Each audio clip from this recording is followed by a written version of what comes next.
You are listening to Offensive Lines with Marlon and Boyd. Small stakes NFL gambling for the average fan. Welcome to Offensive Lines. I'm Marlon. I'm Boyd. And, no profit this week, Boyd. No. We lost, what, $11? No, we lost $8.50. Oh, okay. That paid $21.50. Yeah. Because our underdog pick of Atlanta squeaked through in a series of circumstances that only the Giants seem capable of right now.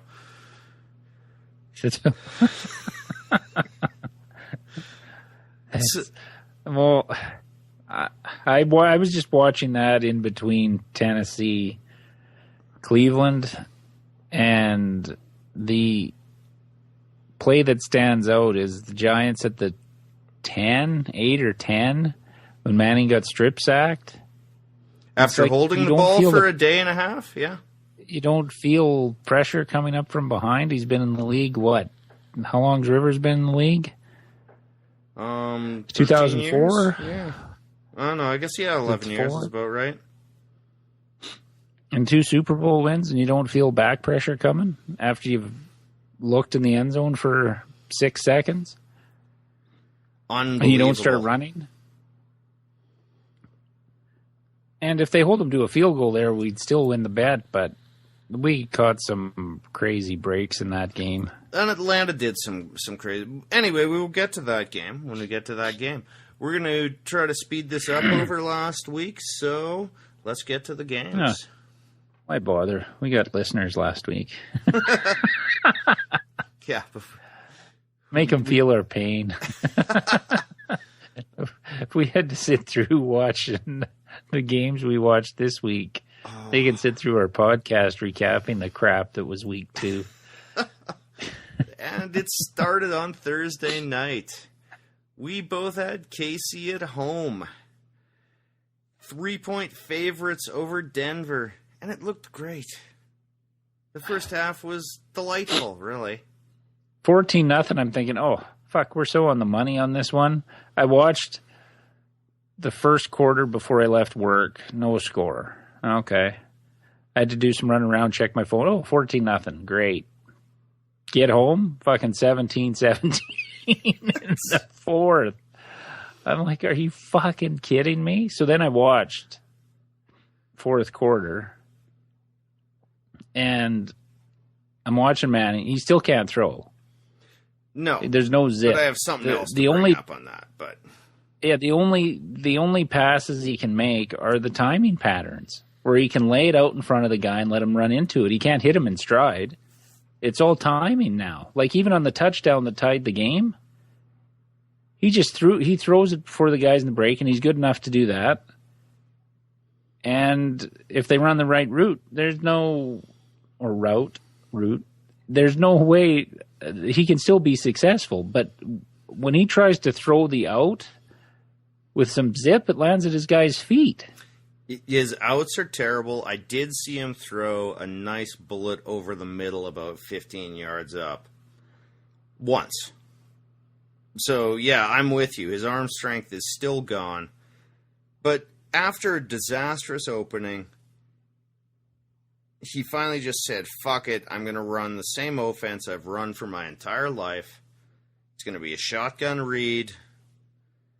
And that makes sense. Why would it would be like hiring Wes Welker to only run deep routes? He's an old quarterback. Why are you trying to force him into a system which does not work for him? Well, no, because they're always trying to recreate what happened to him in his last 2 years. Yeah, and that's foolish. And we've mocked coaches in the past for... We agree. Belichick is the greatest coach because he fits a system for his players. He does not try to force his players into a predetermined system. And that's what it's not even that. Kubiak was doing. But it's not even that. It's the fact that they don't have Terrell Davis in the backfield. Or the offensive line that Elway had. Oh, that offensive everything would line, be working. Holy Christ. No, but everything would be working if they could run the ball. That whole change they wanted to make with Manning is predicated on getting 4 yards a carry so that he doesn't have to go to the shotgun offense and take hits. That's what they wanted to do. They wanted to replicate Elway's last 2 years, hand the ball off. Terrell Davis became the star. Elway was basically a game manager at that point in his career. Yeah. Could still sling it when you needed him to, but they didn't want the offense couldn't run through him like it did before, and that's what they were trying to do with Manning. But that they don't have the personnel to do that. That's No, the idiocy for the of running that approach. Game. But for the running game, last- or at the more end- importantly, the O-line play. But Because last when year, he at the lines end of up the under season- center, they are coming through that O-line untouched. But last year, at the end of the last 4 or 5, 6 games, when we noticed Manning's arm going, C.J. Anderson was running the ball effectively. It's not the same O-line. Now they're getting nothing. Not Philadelphia Eagle nothing, but they're getting nothing from the running game. But shot number 1. That's what you might be a little bitter when you spend $30 on a running back and he's negative yards in fantasy. Thank you, Yes. Mr. Genius. And- But Yeah, I was the it's beneficiary the running of game that. is what's fucked this up. If they could run the ball, it would take the pressure off the line. Maybe. too. I'm just saying, too, if you've got an aging guy who's comfortable doing one thing, you tailor the offense around that. To ask this to change, yeah, Elway was able to change. He did have Terrell Davis and a killer run-blocking O-line. I think it was foolish of them to attempt it, and we're not going to see this under the center zone blocking scheme much anymore. I don't think Denver's going to win anything this way, but they're going to win more than they would if they tried to run a classic Kubiak offense. I wouldn't change up what you're doing. I would go to that when you need it. But if they don't establish a run game, they're not winning anything. They won't have a chance at it. They've done it 2 years in a row running Manning's offense and didn't win. Well, I say you just always need it. That defense is so good now in Denver. They give up a lot of yards, maybe some points, but they strike terror, I think. So let's look at it. Even if he only puts up 24 points, I think that defense gives you a chance in any game. Let Manning be comfortable, do what he wants, and let that defense do the rest. Because that's really who won this game. Well, no, I know, but as we both know, turnovers tend to even out, especially those ones like Jamal Charles at the 5, sidestep somebody and the ball gets knocked out. Not even the fumble at the end of the game. I'm not saying Denver's going to put up defensive numbers like that, but they will always put pressure on a quarterback. What you want to do is score early, score fast, and I think the best chance you have to do that is to let Manning run his shotgun offense, try to put up some early points on the board, then let the defense just come with but that those doesn't work sick blitz packages. Against good teams. Well, he doesn't they have the arm haven't. strength to do it. Casey is not a bad. No, what he doesn't have the arm strength to do is else. Demarius Thomas, I think, is going to be much less important than Sanders in this offense now. But they don't. He can't throw it 50 times a game and then win. He's not 30. He has no feeling in his fingers. But he hasn't or fingertips. Years. Everyone says that, but he said he hasn't had feeling in his fingertips since the surgery. He had a couple of pretty good seasons. The Broncos, like, if you're around Manning every day in practice, you know the zip's gone. I agree. If we notice it, if dum-dums like us notice it, they know what's going on. That's why all the talk in the offseason was about changing the offense. That's why they brought Kubiak in, because he knew how to run. He was in Denver when they ran that offense with Elway. Yeah. And what they were trying to do. But if they want to have any shot at winning a Super Bowl, they can't go back to Manning throwing 40 to 50 times a game. I don't think they have any chance of winning the Super Bowl, but I think they'll win more Either do games if they just let Elway do his magic from the shotgun. Why? I would have blitzed Manning on fucking every other play on that touchdown tying drive. Yeah. If you know his arm strength isn't there, force him to get rid of it sooner. Throw off the fucking timing. Well, KC did a lot of fucking things wrong in that game. A lot of things. Why do you let him just sit back there, rush 4 or 3? You're playing into his hands. Yeah, you're playing like the fear of a Manning in his prime who would have diced you with laser beams across the field. You're right on that. But KC, I still think is a pretty good team, but we're seeing the usual Andy Reid early season craziness. Though I don't disagree with him on the final strip touchdown. You've got 34 seconds, 1 timeout. A Jamal Charles run like that it has the potential to go. How many fumbles did he have that game already? Just the one. 2? 1. Yeah, 1. Didn't they turn it over like 5 times in that fucking game? Oh, yeah, there were like 2 fumbles recovered, 3 INTs, and now I can't even remember how many sacks. If I had Tom Brady as my quarterback with 30 seconds left, I give him a shot. If I have, or if you get a good kick return to the like 35-40, I take a shot. Fuck. All right. Well, no, but it's just. No, I hear you, but we should move on because we could spend the next 20 minutes talking about this. So it just bugs the piss out of me that Denver somehow, or Manning, they somehow hang around in these fucking games, or teams let them back in, or whatever.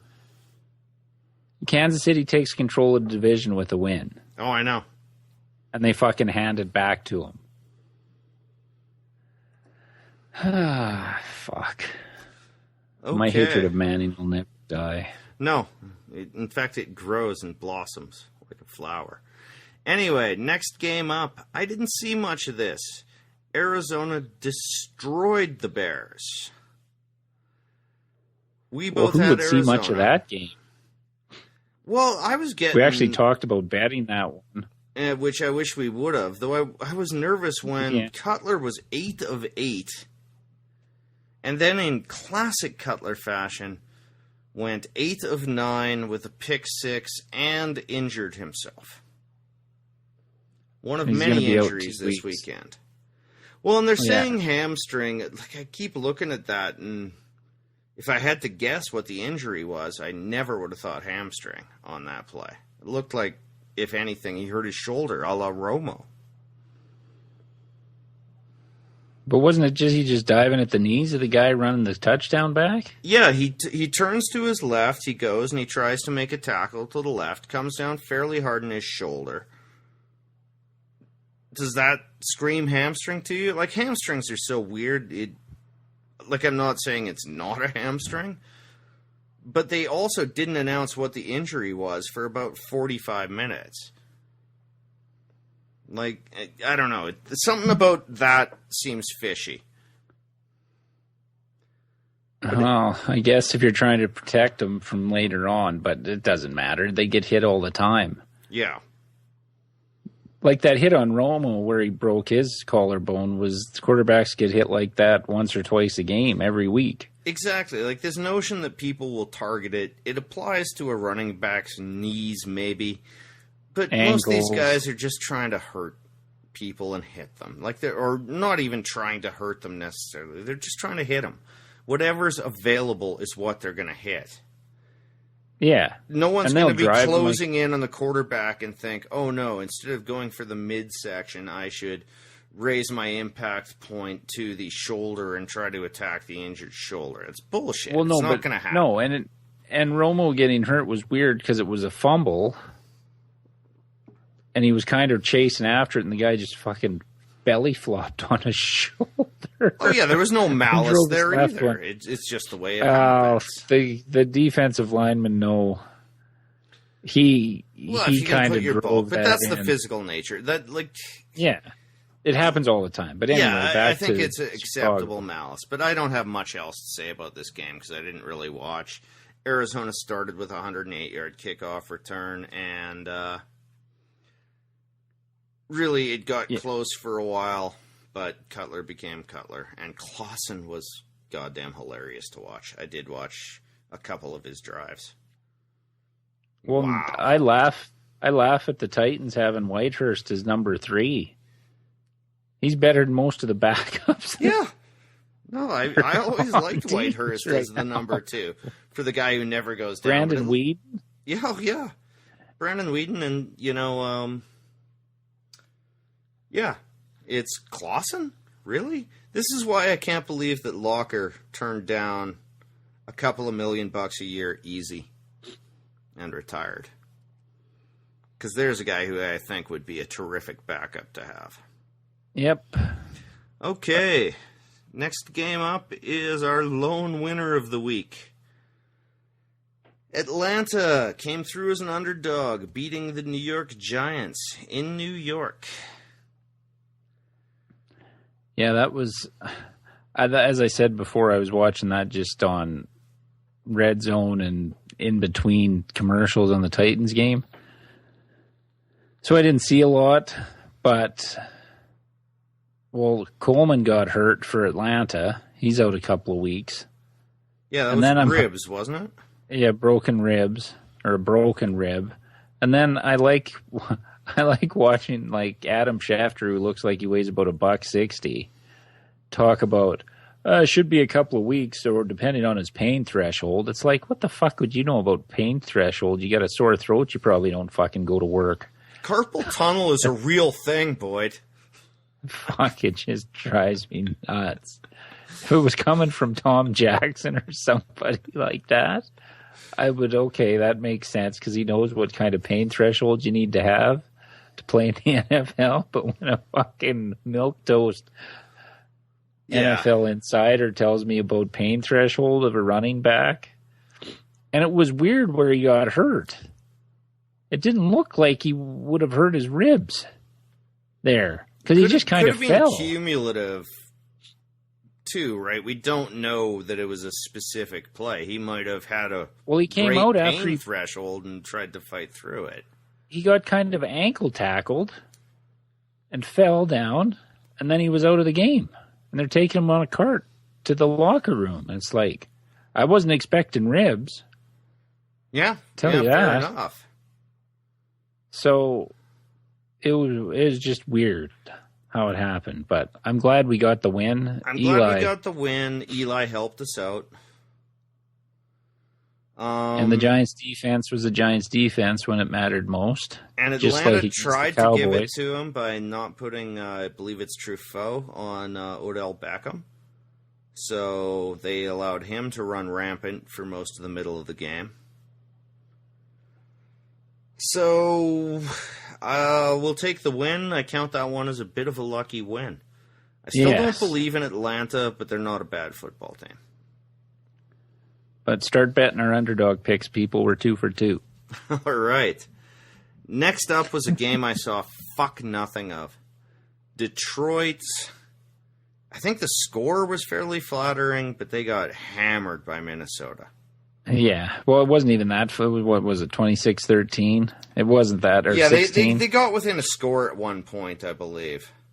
And I did what I said I would never do and read Peter King today, but Stafford was just murdered in this game by all accounts. So I guess the Chargers don't have a pass rush. It's just Detroit has no protection.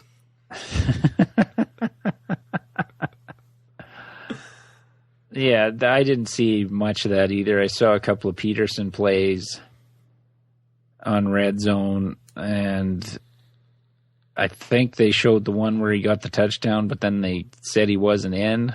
Did he end up with a touchdown yesterday or no? No, he didn't. I don't think so. No. Yeah, they took that back, and I saw that celebration too. Then they pulled it away, and they scored on that drive, but I can't remember how they did. But no, I didn't watch any of that game. Where was that Minnesota defense against the Niners? I'm not quite sure. Where was Bridgewater looking like an NFL quarterback against the Niners? No. Oh, yeah. I don't think Detroit has much. No, I think they're in a lot of trouble this year, yeah. And I think, as it often does, it starts at the offensive line because now Stafford has a rib injury as well. The Chargers hurt his throwing arm, which the Lions keep denying. And there were various cuts and bruises. Like, he's a battered guy. So we might be fading Detroit here coming up. Well, they're going to be heavy underdogs, I think, a lot of the way. Yeah. For the rest of the year. Next game up, Houston failed against Carolina. That one looked pretty ugly. I watched most of the last quarter of it. Ryan Mallett? Okay, so O'Brien, he talks tough. He's a big guy. It's all the same Hard Knocks bullshit that comes up. Then he gives a quick hook to Hoyer. Mallett comes in, looks worse than Hoyer, but he can't make the hook again because then he looks wishy-washy. And so we watched an abysmal Mallett out there. And then now, he Carolina's has the nerve D is to good, fucking... But... No, but Mallett has the nerve to do the Cam Newton Superman thing when he scores a touchdown. Did he? Yes. Fuck, I didn't see that. Yeah, he ran one into the end zone and then fucking did the Superman thing, and fuck, I'm just like, are you kidding? He was under 50% completion percentage in the game. 49%, and it looked brutal, and then it just became chuck and duck football for a while there when I was watching it. So did he do the Superman before or after Newton leapt into the end zone and almost stuck the landing? Well, it was 24-10. He scored the touchdown to make it 24-17, so I'm assuming it's after, seeing that was the final. Yeah, okay, so we kind of saw a guy who looks a lot more like Superman than you. Jesus. And I could see if you're beating them 42-14. Yeah. You do it when you're down 14 in the fourth quarter, and you do it when you make it a 7-point game. And I have to bring this up now because I don't know if we'll get to it or I'll remember it then. But in the Titans game, they were down 21-0 in the second half, and the defense made a play, and the guys are fucking hooting and jumping, and I'm like, fuck. I can't stand that. Just, if you're shutting teams down, celebrate. When you're down 21-0 and you gave up a long touchdown at the start of the game to Cleveland. Oh. Okay, yeah, we'll get to that. We'll get but to I that. Just wanted I just can't stand. I noticed celebrations. I like. I think we both like them in the right time and place. If you're dancing around after a sack when your team is losing by 35, cut that shit. If it's a game-ending sack to end a drive, do whatever you want. Well, I like seeing guys enthusiastic.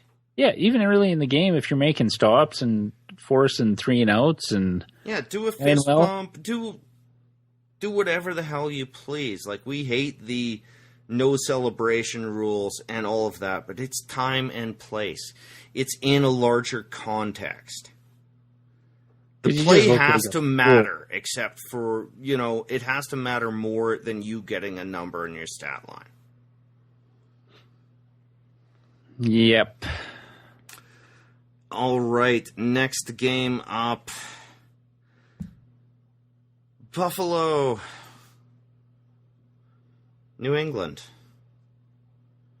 Fuck. Yeah. That was awful. Well, and I said this to you on the phone at halftime on Sunday of the early games. I said, why would I ever pick Tyrod Taylor over Tom Brady in a football game. Yeah, it's like the gas leak season of Community. Like, let's just forget we ever thought that way. Like, how many times have we made a bet and said, oh, we're not betting on that game because of shitty quarterbacks, or we're taking this team because of the quarterback they have?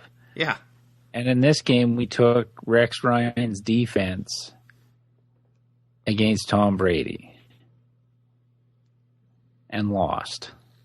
Badly. Like, this score does not represent the game. No. And can no one cover Julian Edelman? No. Well, no, because they have Gronk clearing everything out.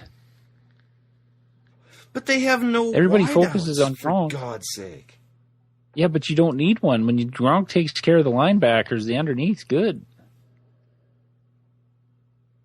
You still have to send the corners out with the wide receivers. I still don't believe in New England's running game. I would run it mostly in a nickel and put a good nickel back if I have him. There's no nickel. There's no nickel in the league covering Gronkowski. No, I meant on to Edelman. I know, but it doesn't matter because Gronk fucks everything up. Yeah. Well, and they just destroyed what I still think is possibly the best defense in the league. New England just made them look like fucking fools. Well, bravo, Belichick and Brady. You still are that fucking New England. good. New England's a favorite to win the Super Bowl right now, in my eyes. How are you slowing that? If Gronkowski stays healthy, that offense, Brady's unstoppable. When Gronk's in the lineup, I don't know who covers him in the league. And he opens everything up. Like, there's not a wide receiver in football right now that changes the defense like Gronkowski does at tight end. Not one. I try to defend him the way Belichick used to defend Jimmy Graham. You put two guys in so he can't escape the jam. Two guys are jamming him at the line. Like, right in front of his face. They might be bang, doing bang, that. bang. Keep hitting him. Take a penalty now and again for contact. Yeah, but they might be doing that. But then who's covering Edelman? Well, that's the question. Edelman's still limited. But no, I mean, Edelman's not going to change the game like Gronkowski. But first of all, you take out Gronkowski. And but you take out so Gronkowski, if you want to take out the open. opponent's best player, who is Gronkowski, you do. Yeah, then Edelman it never beats you. hurts. Yeah, but you worry about that later. You think about it like Belichick. You start by taking out Gronkowski. Well, they You did. used to What have did he two have guys yesterday? hammer him. He had a touchdown and 80 yards, I think. Yeah, but that's not. If that's all they get, that's pretty good. If you hold them to that. But how do you stop the other shit? Once Buffalo took their share of Rex Ryan penalties and all sorts of shit. They fell apart. Like, goddamn, much as we love Rex Ryan, he should not be a head coach. Well, but it just goes to show that the teams with the better quarterbacks are generally going to win.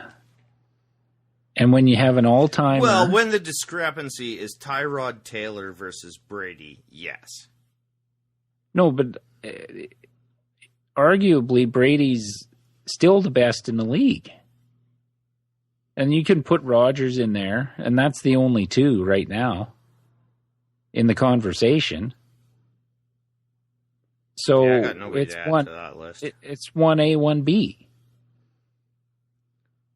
And I would still take New England and Belichick over fucking McCarthy as coaches.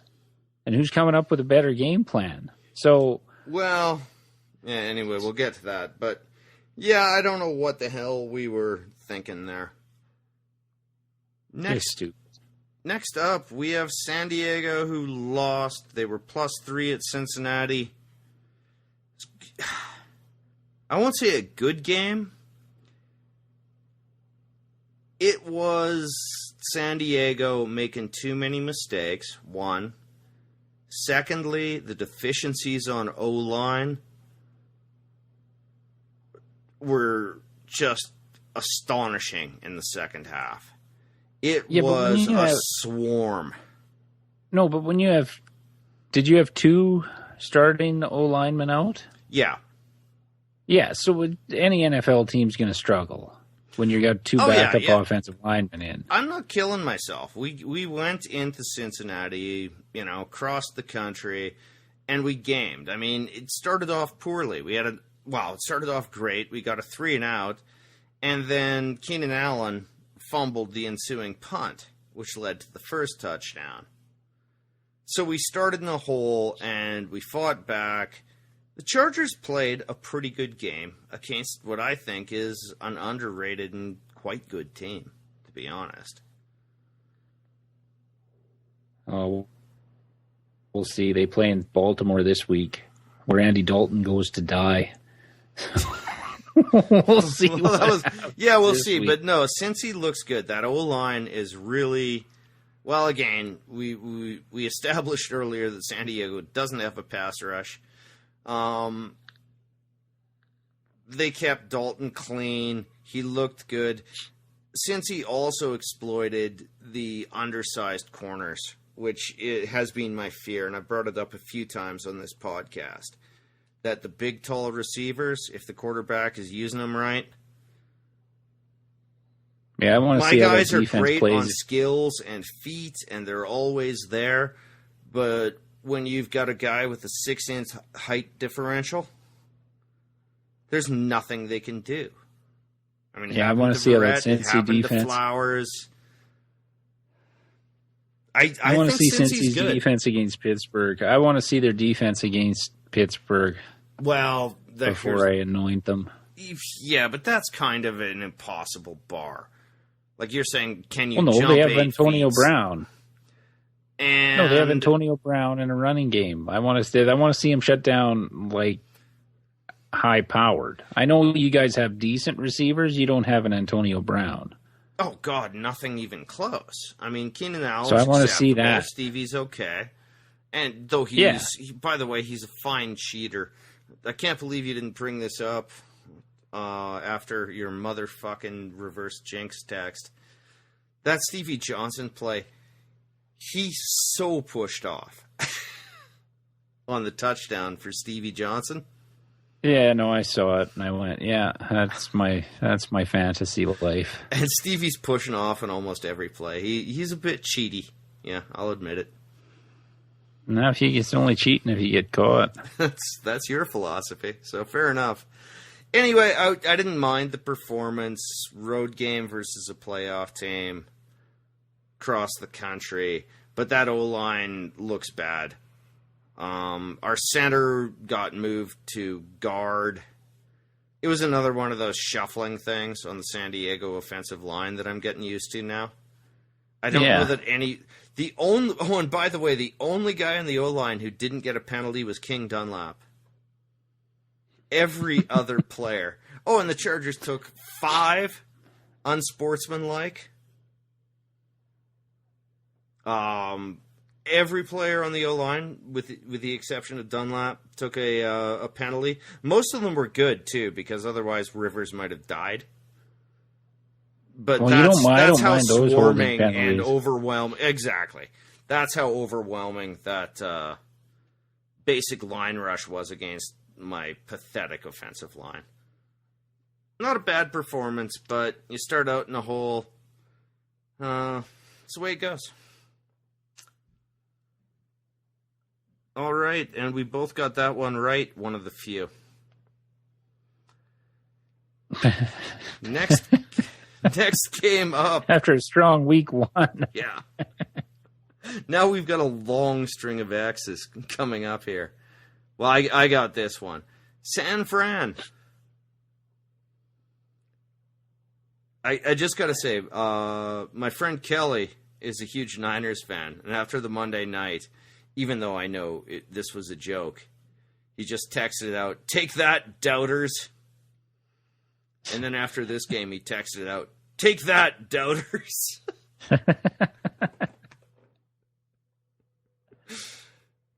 So, this was a disaster. Yeah, here I got to eat my dick on this one. That was fucking awful.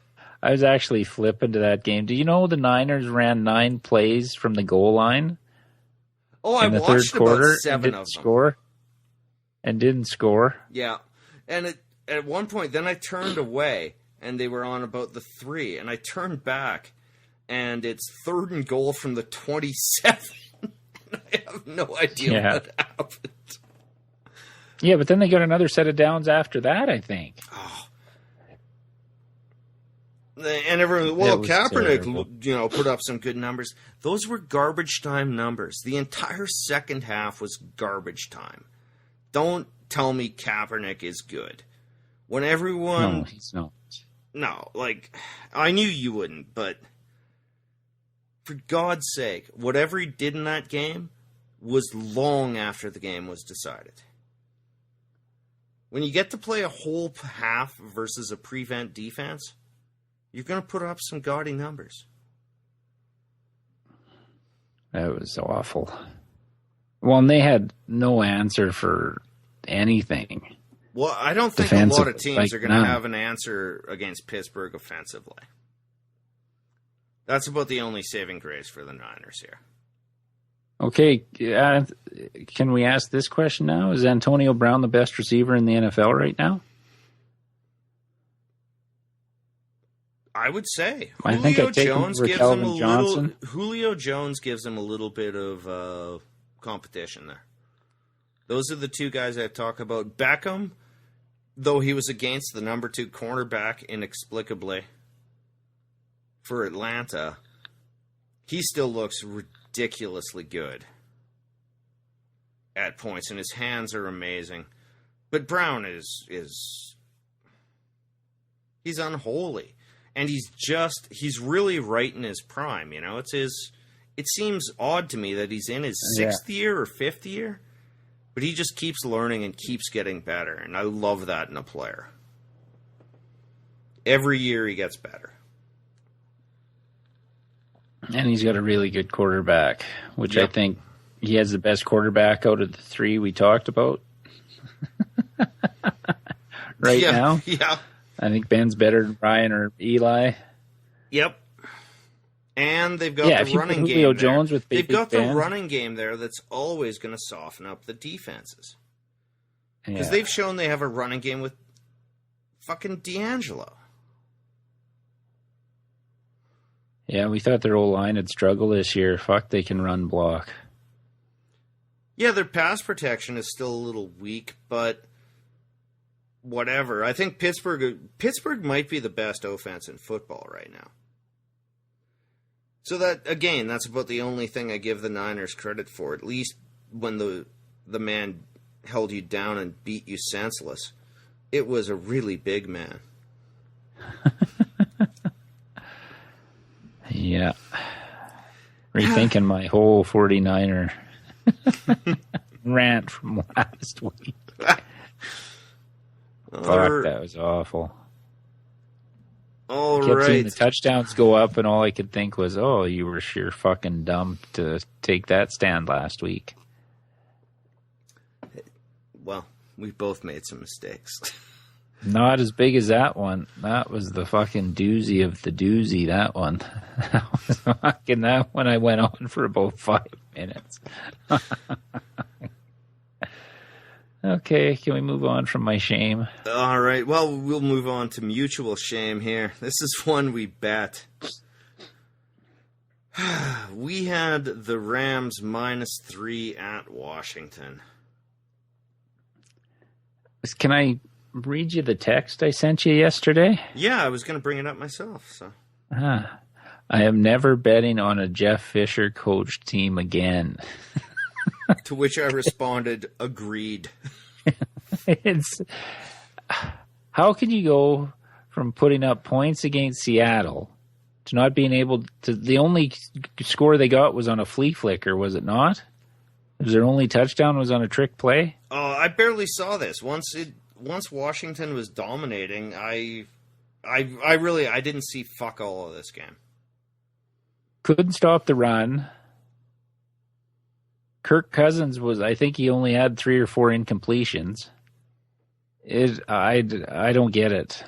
Well, Kirk Cousins will return to a 5-interception Kirk Cousins in the future, so let's not get too excited about Washington. But right this now, was I supposed just to be a feel good bad D-line that in Todd St. Gurley. Louis. Oh, and it is. Aaron Donald. I saw a couple of highlights. Aaron Donald is still amazing. I feel bad for Gurley. We're seeing, if he comes back from injury, anything like he was, we're going to see the best running back to come out of college since Adrian Peterson turn into Jeff Fisher fuck-up. Well, no, he might be successful, but they'll run him into the ground for 3 years, and that'll be it. Yeah. But no, when you have a good defensive line, you don't get gashed for 130 yards from a rookie running back that was drafted in like the 5th or 6th round, and against a team that looked so inept the week before. They didn't look that inept. And the one thing here is, strangely they did enough, these first Miami. 2 games, I'm starting to believe that they did try to end RG3's career. Because that O-line, in the preseason, admittedly, was absolutely swarmed by the Lions. No, that was the starting unit. And Griffin was murdered. Well, they weren't going to start Griffin anyway, but it looked like they were running plays to get him killed. All of a sudden, this offensive line in Washington looks not only competent, but perhaps good. Well, we'll see.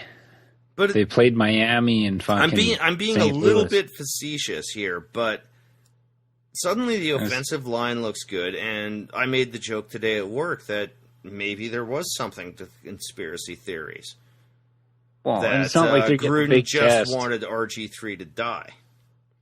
Well, but Miami should have a good defensive line, and St. Louis just tore apart Seattle's offensive line. Right, but then Miami stopped the Washington what run better game. defensive lines do you want them to face before we start to believe that maybe they've got a line there? Well, they didn't do anything against Miami offensively. No, but they kept them relatively clean, and the quarterback didn't die. No, but that doesn't lead me to believe. And the Giants' defense are going to face Thursday night is no screaming hell either. No, we're not going to learn anything about that. But Washington they're definitely on the uptick in my mind. Well, I don't believe in them yet, and I'm not going to overreact because I made this argument a year or two ago. Kirk Cousins is still Kirk Cousins. He'll look like an amazing quarterback for a couple of games, and then he'll back it up with a 5 INT performance. Right. But Washington, with all the injuries in Dallas and the shit show going on in Philly and New York, they could win this fucking division at 8-8. Oh, it's the worst division in football once again. Yeah, long for the days of the NFC beast. It sure isn't that anymore. Anyway, that was depressing. Yes. Next game. At 10-0, I thought we had a shot, but then it was like 17-3. I'm like, oh, fuck. Yeah, Fisher, another guy who maybe should be... No, he shouldn't even be a coordinator. He doesn't handle offense or defense well. Makes no sense. Yeah. But he's wildly respected. Widely respected was what I meant to say. Sorry. All right. Either worked. Yeah. Okay, next up. I could call it a shocker. We took New Orleans laying 10 points. This is another one where I'm going, what the fuck were we thinking? It was only because of the way Tennessee dismantled Tampa Bay. And New Orleans was game against Arizona, who's a pretty good team. But Tampa Bay just came in and stomped them. And it made my heart warm. Okay, will we see any line adjustment in New Orleans? They've been overcompensated for and overvalued. We called it last year, and we still fucking picked New Orleans. We called it last year that they were overvalued. And the line was set that high because of the way Tennessee beat Tampa and the way Winston looked. Now, Winston looked better. I haven't watched the full game yet, but it's on tape. I'll get to it tomorrow night. But Winston looked better. I don't know how that defense got that much better in a week with Lovie Smith coaching them. Or does New Orleans just have nothing? Well, they don't have much, and I can't put this on them trading Jimmy Graham. Because he wasn't that effective last year for him either. He had a down year last year even. Yep. So, is it Breeze? Is it the defense? Like, the defense we're not didn't get give a up line 40 on him points. this year because Breeze got hurt. Or a line on him this week. No, but what... They're done. Well, you've got to watch that game before we do our pick show tomorrow. No, Winston had an okay... Like, from the highlights and looking at his stats, he had a good game. I don't know what his throwing motion looked like. He made a nice pass to Vincent Jackson for a touchdown. Really nice touch on it. And he made a nice... Looked around and then, oh, wait a minute, this path to the end zone is totally free. I'll just kind of amble in. Which didn't look panicked like the running quarterbacks often do when they see the lane. Just kind of walked forward. I think New Orleans is really bad. But I don't think Tampa Bay is good yet. But 10, why the fuck did we both pick New Orleans on that? Well, we got sucked in. Right? Tampa, and by the way, it's Lovie Rob Smith. Ryan. How many good defenses has Rob Ryan been the coordinator of? He came into New Orleans and ran a good defense for 1 year when he didn't it wasn't even blitz. his first year. Yeah. It wasn't even his first year. It was his second year. And no, I think it was 2 years in one. Like, he came in and was blitzing like mad, and then when he stopped blitzing, his defense actually looked competent.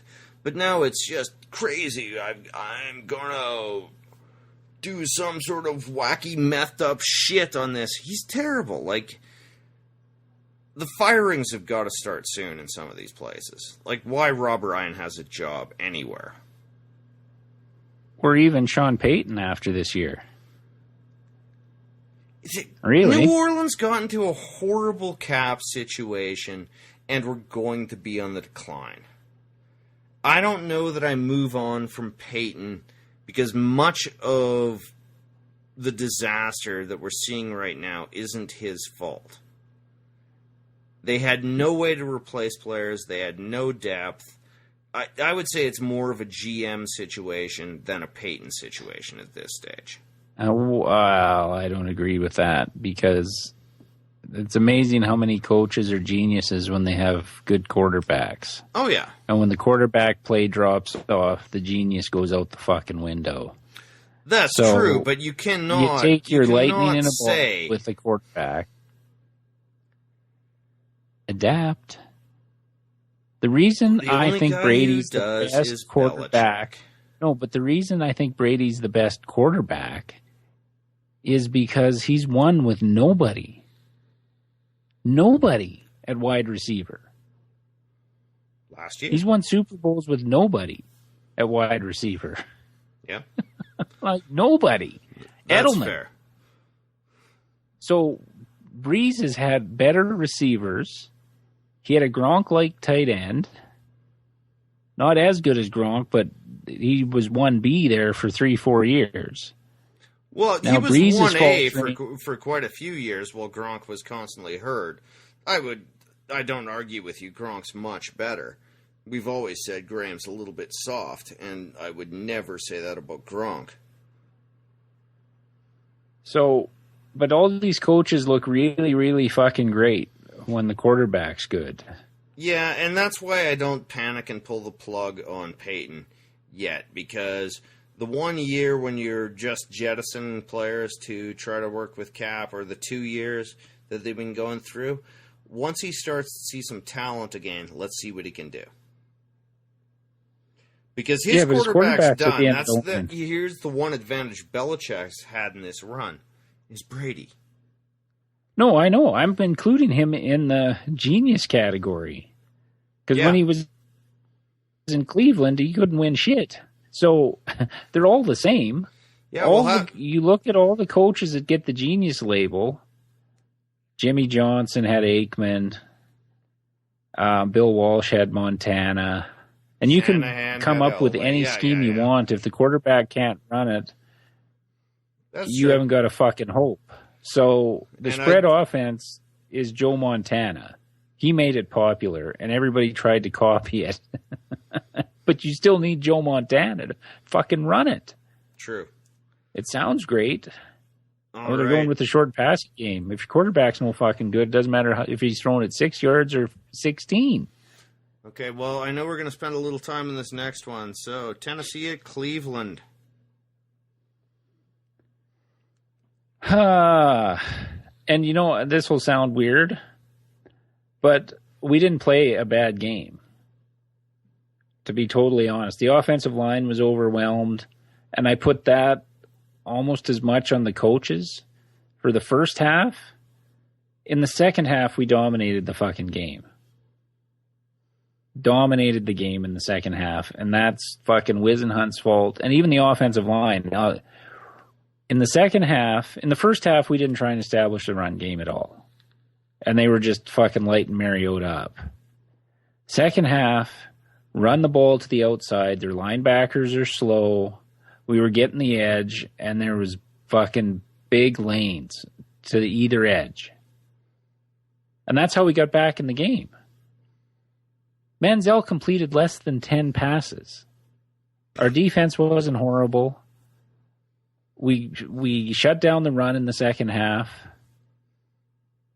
And the second touchdown they got that ended the game essentially with 3 minutes left was just a Manziel scramble. I can't even get too pissed off with that because he had like 4 or 5 seconds and the guy just ran free. He just broke the pattern and just ran about post, basically. It wasn't a designed play because he rolled out and then saw the guy open. So the defense, although 28 points looks bad, fucking punt return for a touchdown and the first pass play for a touchdown. That I'll throw on the defense, the first pass play. But after that, we were solid. Okay. And even the second touchdown Cleveland got was after a fumble by Terrence West that inside our own 50. But when we started running the ball in the second half and decided to, okay, we're going to take over with the running game, it softened up the defense. Mariota had time, and it looked like a totally different team.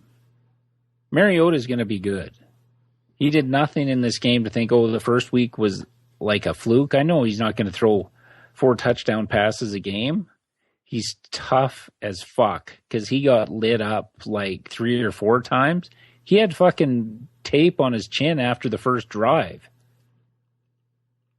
Had his ankle taped up, fucking, and still we were within a touchdown. If we could have got a stop, and we had him on that last touchdown, it was 3rd and 9 or something when he threw that bomb. So for all the people out there that are, oh, Manziel should be the starter, he completed less than 10 fucking passes against a defense that was the worst in football last year. Pump the fucking brakes. Yeah. He made 2 good passes.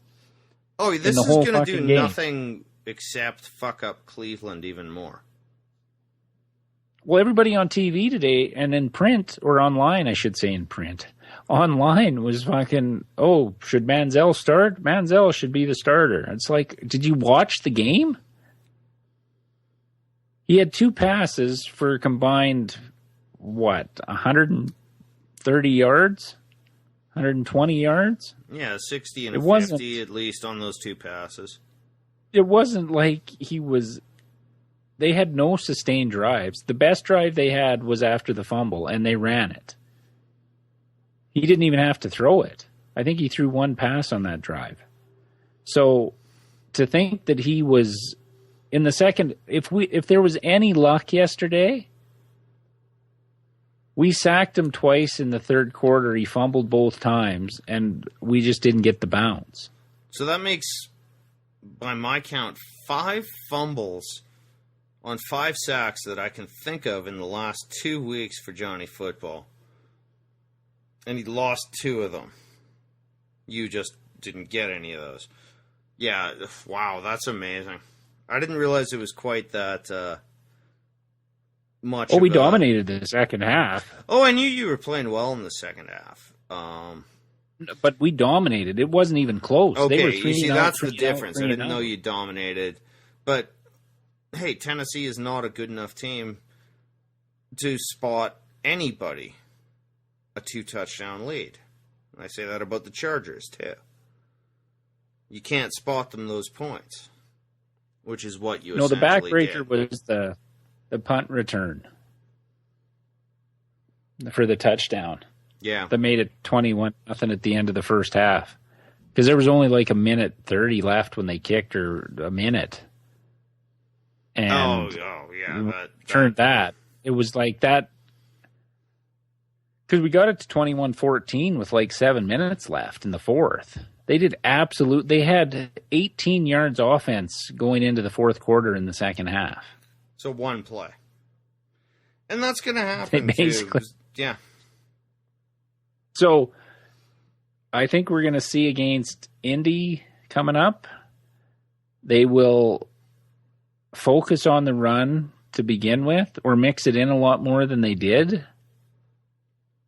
And penalties in the first half, too, were fucking nightmare.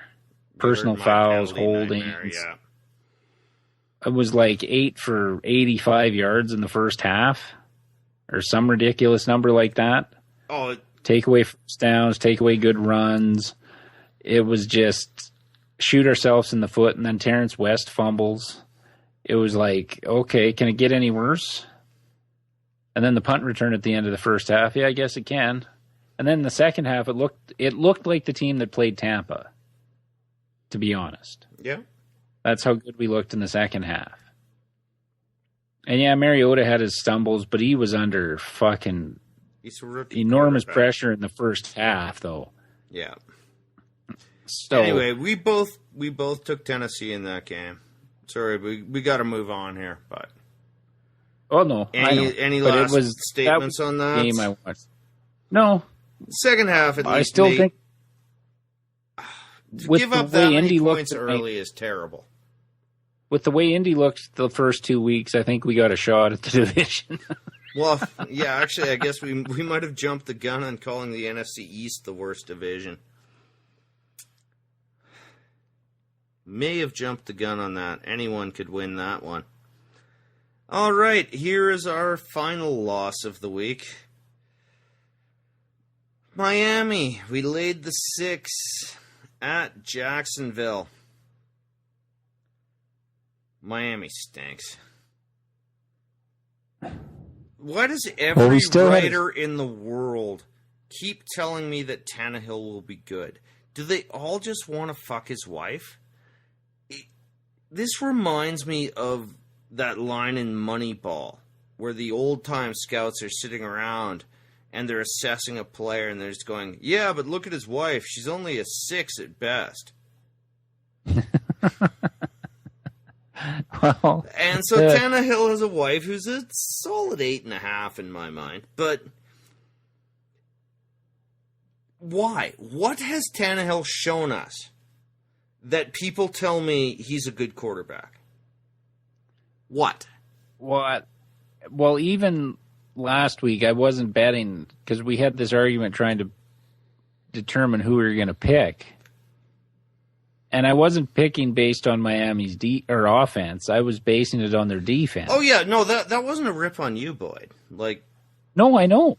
No, Marlon, I'm not. I'm just saying the reason I wanted to take Miami last week was I don't believe in Tannehill either. I'm agreeing with you. But I thought their defense, after what Carolina did to Jacksonville, was it Carolina, week 1? Yeah. I think so.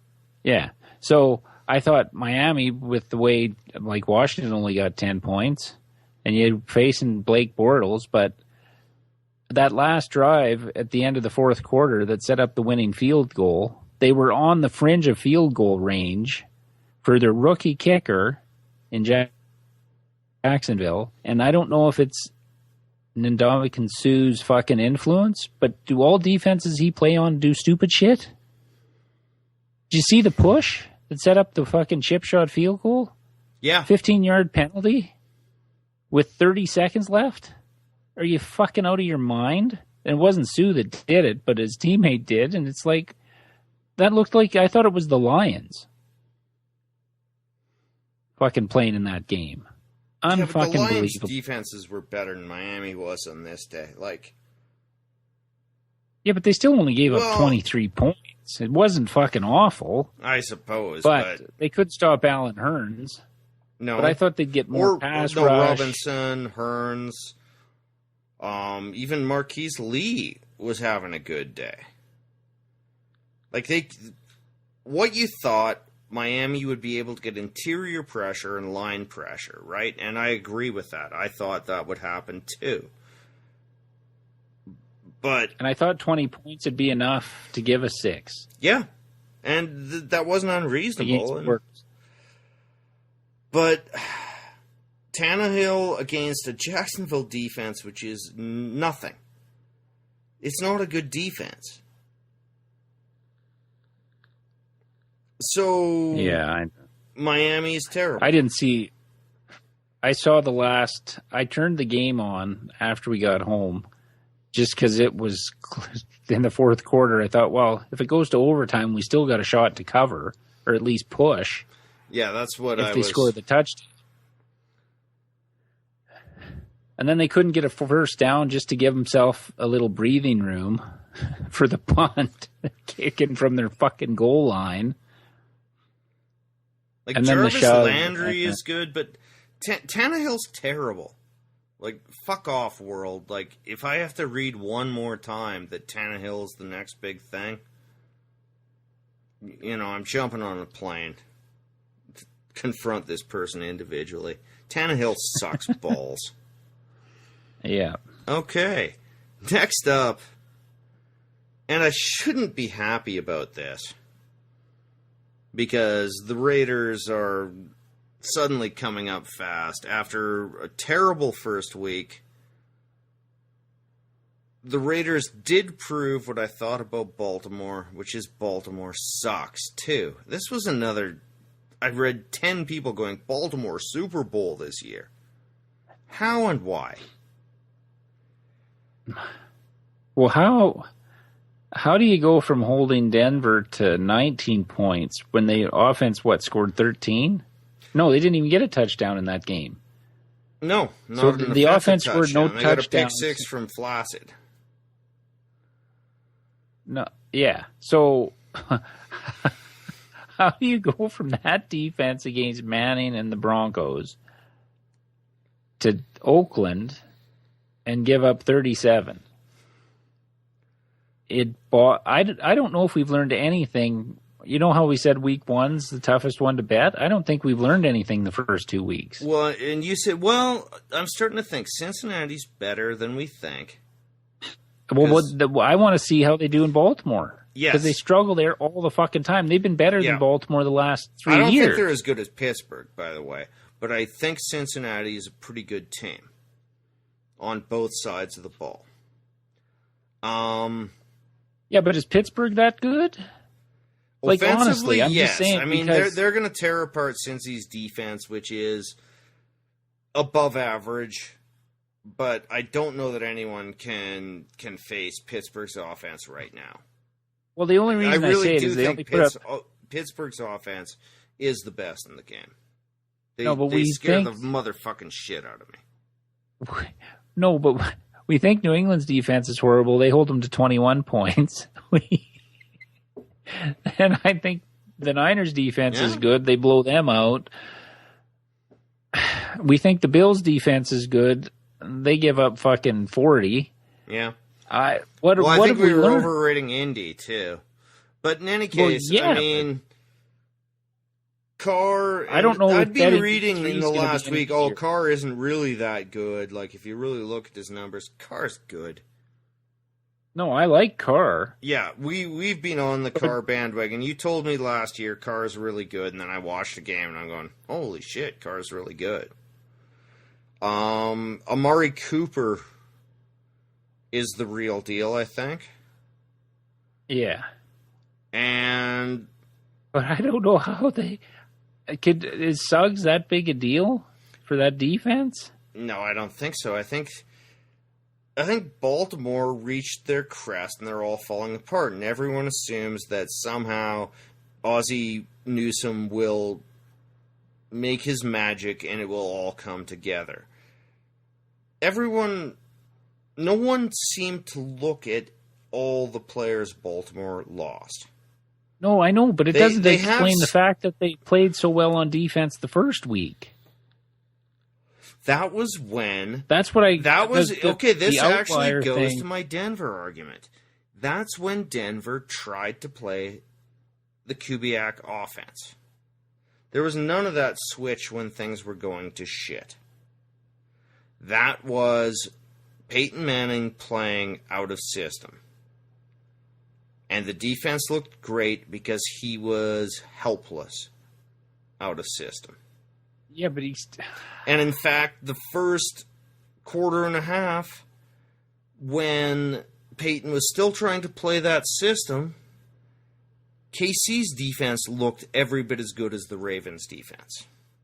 Well, I want to see what Cincy does against Baltimore this week, because I don't know what the fuck's going on anymore. That's fair enough. Like, it feels alien to me and terribly wrong, but I was so happy to see the Raiders win. What the fuck's wrong with me, Boyd? Like, well, yeah, but they're in my division. Yeah. But I was delighted. But who knows what they have? It made me so happy. Who knows what they have? They got destroyed in week 1 by Cincy. And they have no defense for the most part. Baltimore's offense, like a 200-year-old Steve Smith, who's dropping balls, not catching balls. We've seen him make all his career. He's pretty much done, and he's their best threat. Forsett doesn't look bad. They're not giving him the ball much, but I think the Ravens are not good. Yeah, we thought that last year, too. Yeah. They end up in the fucking playoffs. We'll see, but... I'm not burying them yet. We'll see after Cincinnati. 0-3 you're not crawling out of, but in that fucking division, 9-7, 10-6. For Cincinnati. We'll see on this. Is Cincy for real? I think they might be. Okay. Next game up was an absolute goddamn disaster. And we're running at about an hour 10, so we kind of got to truncate it a bit, but... Holy fuck, this was one of the worst games I've ever seen in my life. And I looked for the audio of Troy Aikman at the end of the game just saying this is embarrassing and one of the worst games of football I've ever watched in my life. A man not known for strong statements in the booth. Especially against the Cowboys. And it wasn't about Romo getting injured. Like, he used to go into his sulks. This was the Cowboys just dominating him, but this was terrible to watch. Didn't see it down. DeMarco Murray, this was not his fault. This wasn't the 370 carry thing or anything like that. When you get the ball and you look up and there are two guys closing at 45-degree angles on your right and your left, what the fuck are you going to do? There's nothing. Like, he just got buried. And they couldn't run the ball against Atlanta either. And they're not known for their great defense. No, they ran I don't know how they fixed it. No, they didn't. Matthews, they didn't. They got nothing running the ball against Atlanta either. They got touchdowns running the ball. They ran nothing. 0. Fuck all. Trust me. Invent a new fucking smoothie, Chip Kelly. You said this in the off season. These college geniuses come in, and this is insane. It's fucked. It won't work. Hey, nice record in the preseason, you fucking fat fuck. I think that puts an exclamation point on that game. They were terrible. From everything I've read, like I said, I didn't watch a down of it, but it's after the Titans lost, I had to get out of the fucking house. Fair enough. And it's with that offense, it's his guys. Yep. This is the guys he traded. He let Jackson go. He let Macklin go. He let Foles go. Bradford, I was driving to work hearing a guy on the radio, and it was a really good point. He said, I haven't seen anything out of Sam Bradford in his career that would make me think he could be a successful NFL quarterback.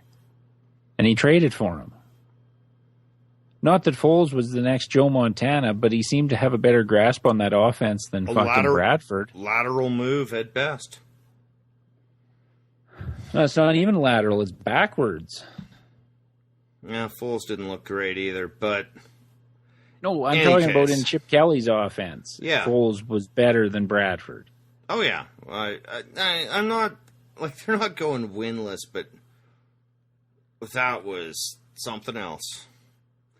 Okay, the Sunday night game. Seattle lost to Green Bay. I listened to this one, basically. I was doing other stuff and had the game on. I loved Aaron Rodgers' comment after the game. Okay, I'm glad you brought that up, because... Was the best fucking dig that you could have to a Bible-thumping dick like Russell Wilson. That was so good. Yeah, God was on our side tonight. No, I think God was a Packers fan tonight. Might have been the verbiage, but... Fucking great. Okay, I'm an atheist. Me too. Okay, didn't want to out you as an atheist, because God knows. Anyway. Oh, on God topic, anybody out there, if you get a chance, watch Black Jesus. It's on Adult Swim on Comedy Central. It might be one of the best satires on religion I've ever fucking seen. It's fantastic. I binged watched 10 episodes in 3 nights. It's great. I know many people who believe in God, and I respect them. But one thing we generally all agree on, God doesn't give a fuck about a football game. None of their conceptions of God involve football. That Russell Wilson bullshit, he made me throw 4 interceptions so it would make it more dramatic and more important. That was the greatest dig ever by Rodgers, and he just pulled it off so quietly, so subtly. Well, how do you say it with a straight face? Oh, he almost cracked up. I love it. That's the best burn after you beat somebody. How do you top it? Yeah, that's all-time best. What else can you top for trash talk? And polite. It wasn't like it's mean or anything. It comes off as God was a Packers fan tonight. It's just fucking fantastic. And showing how ridiculous it is to invoke religion for winning a fucking sporting event. And again, hey, everyone's relationship with whatever they believe exists is none of my goddamn business. But I will absolutely stand by the fact that if there is a God and he cares about football games, that's a really bad God. Yeah, couldn't you be worrying about Syria right now? There are many other things. It's just a terrible. No, I was glad to see football Seattle lose. Yeah, so was I. It didn't seem sorry, like a particularly good game to me. Didn't seem like a very good game to me. Again, I listened to it more than I watched it. I would walk out and watch replays. Green Bay at home. I think Green Bay has some issues too, by the way, but their offense. That's 2 games in a row. I think Rodgers under 200 yards passing. Was he under 2? No, I think it was 220, something like that. 249, okay. Okay. But I still think they're one of the best teams in football. Lacey getting hurt doesn't help. They say he might play week 3. We'll see. Everyone started to just lie like Belichick on injury reports, so I don't believe anything I hear anymore. Nothing. And the final game of the week. Bob Irsay, better find a new Oxy supplier, because your Colts suck. It's going to be a lot of pain this year. I can't... What shocks me the most, not that they're losing games, but that they're not scoring. 21 points, and they were all garbage time points. When the game was somewhat relevant, I guess that did make it 10-7 because the Jets are still the Jets. But they got 1 touchdown in the first 3 quarters tonight. Their O-line's non-existent. Everything is terrible about this, and that was the worst game I've seen Luck play. Like, I'll put that almost into the Week 1 Bridgewater performance. I don't think... What, do you have 4 picks? No, he had... 4 picks tonight, he had I believe. 2 fumbles and 2 picks, I think. I'm just looking at the box score. I didn't watch it. I was watching the Cubs. Sorry, people. They're going to the playoffs. 3 picks. 3 picks, at least 1 fumble. Gore fumbled completely inexplicably at the goal line. But there is no offensive line. There's no pass rush. There's no defense because they lost, I believe, 2 more cornerbacks tonight. So they can barely put anyone out there. They might have a linebacker or a safety playing corner for all I know. They look terrible.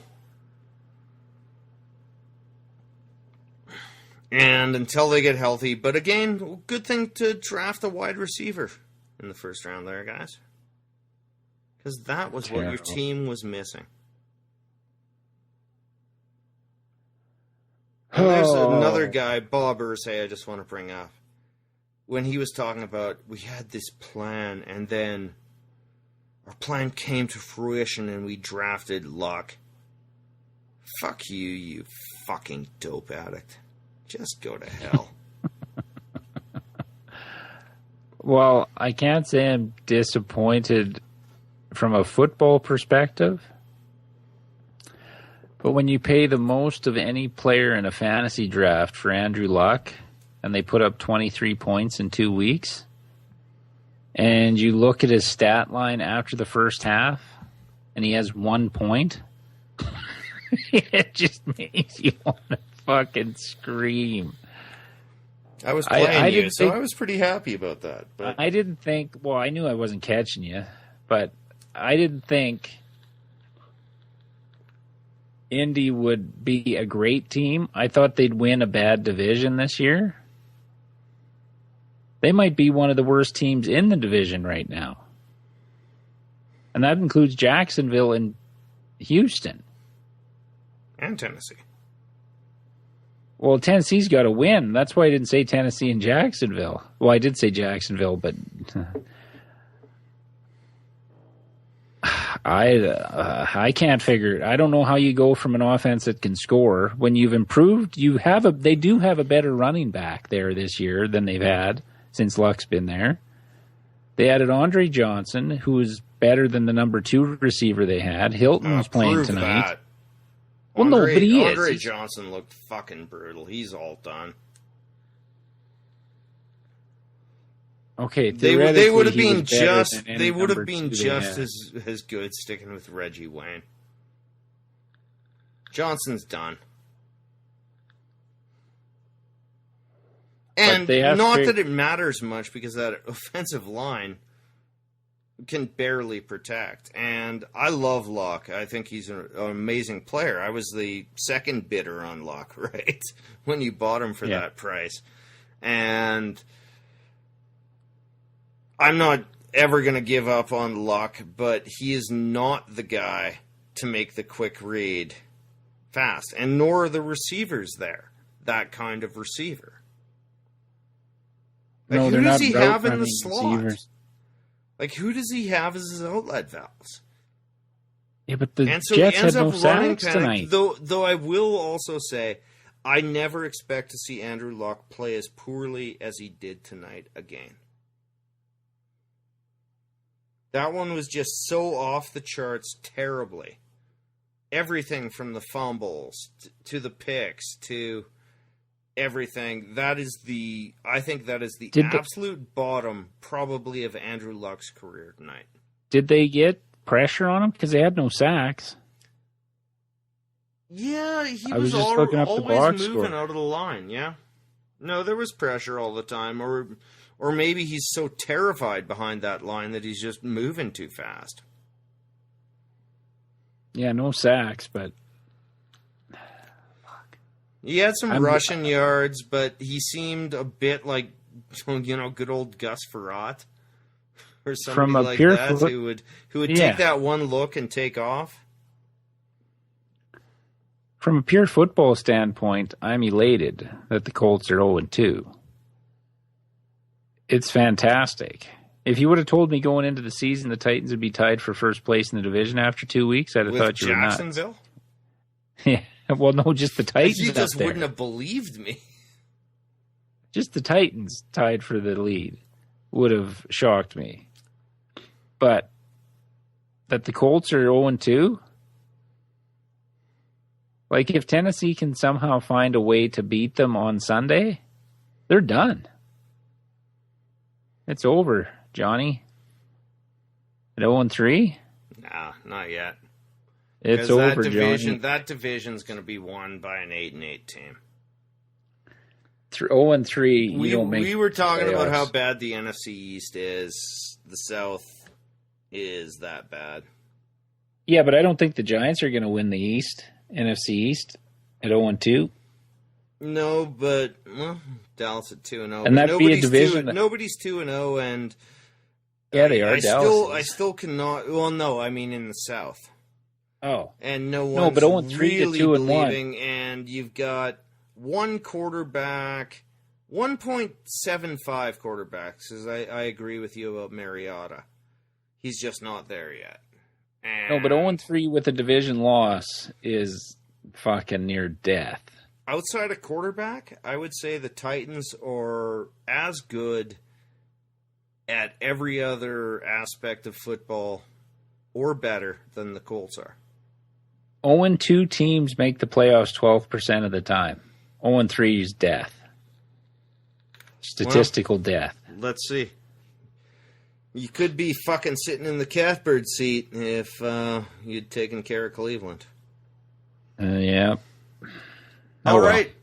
I think that's it for our recap show. Yay. Recap to 1-2 week. All right. If you want to listen to our podcast, you can find it on iTunes or Stitcher for your Android device, on our website, offensivelines.ca. Follow us on Twitter at Offensive Lines for any updates to our blog posts or when a new podcast is available. Our personal Twitter accounts at OLinesMarlon or at OLinesBoyd. Facebook.com/Offensive Lines. And if you want to send us an email, it's offensivelines@shaw.ca. I'm Boyd. I'm Marlon. And that was our Week 2 recap. I didn't fuck it up this time. Oh, my clavicle hurts. degenerate fucking gambler.